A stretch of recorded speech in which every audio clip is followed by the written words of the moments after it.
Video को skip मत कीजिए, अंत तक जरूर देखें। आप हमारे चैनल पर नए हो तो चैनल को सब्सक्राइब और लाइक कमेंट शेयर जरूर करें। एक बार एक शिकारी शिकार करने के लिए जंगल में पहुंचा। उसने अपने तीर पर बहुत ही खतरनाक जहर लगाया और शिकार को निशाना बना करके उसने तीर को छोड़ा, लेकिन उसका तीर चूक गया और तीर एक पेड़ पर जा लगा।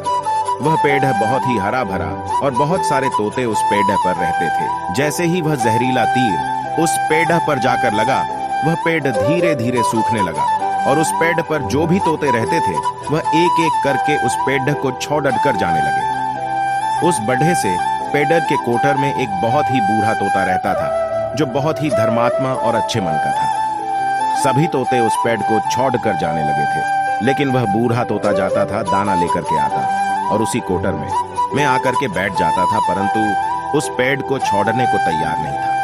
बूढ़े तोते के साथियों ने कई बार आकर के उसे समझाया कि यह पेड़ सूख रहा है और किसी दिन गिर भी जाएगा, चलो किसी और पेड़ पर चलकर रहा जाए, परंतु वह बूढ़ा तोता वहां से जाने को तैयार नहीं हो रहा था। अब यह बात देवराज इंद्र तक पहुंची। उन्हें बताया गया कि एक तोता है, वह जिस पेड़ पर रहता है उस पेड़ पर एक जहरीला तीर लगने के कारण सूखने, गिरने और खत्म होने के कगार पर आ पहुंचा है, और एक बूढ़ा तोता अभी भी वहीं पर रह रहा है।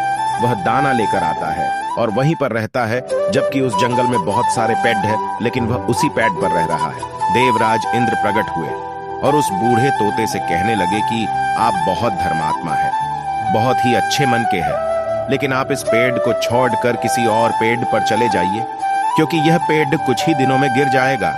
तालाब के पास में बहुत से बड्ढे बड्ढे हरे भरे पेड़ है, बड्ढे बड्ढे कोटर है, उन पेड़ों पर फल भी लगे हुए हैं, उन्हें वहीं पर तोड़ कर खा सकते हैं, परंतु यहाँ से आप चले जाएं। तोता बोला, माफ कीजिएगा, इस पेड़ ने मुझे जीवन दिया है, शिकारियों से मेरी रक्षा की है, हर मौसम में मेरे साथ रहा है। ये कोटर मेरा घर है, यहाँ मैं पला बढ़ा हूँ। इस पेड़ को मैं छोड़कर कैसे जा सकता हूँ? इस पर संकट आया है तो क्या मैं इसे छोड़कर चला जाऊं? मैं ऐसा कभी नहीं कर सकता। देवराज इंद्र तोते के इस बात से बहुत ही प्रसन्न हुए।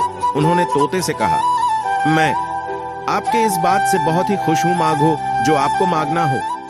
उस बूढ़े तोते ने कहा, मुझे बस इतना मांगना है कि जिस पेड़ ने मुझे जन्म दिया, जहां मैं रहा, पला बढ़ा, जिसे आप मेरा जन्म भूमि कह सकते हो, आप इसे फिर से वैसा ही हरा भरा कर दो जैसा यह था। देवराज इंद्र ने अमृत से उस पेड़ को सिंच दिया और पहले की तरह हरा भरा कर दिया।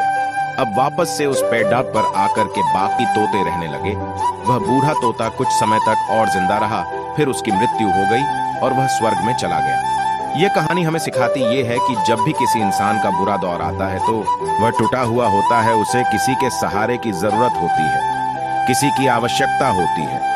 अगर आप ऐसे समय में उसे छोड़कर चले जाएंगे, उससे बात नहीं करेंगे, मुंह मोड़ लेंगे, तो आपसे बुरा कोई नहीं है, क्योंकि आप किसी के सुख का साथी बने या ना बने, लेकिन आपको हमेशा किसी के दुख का साथी जरूर बनना चाहिए।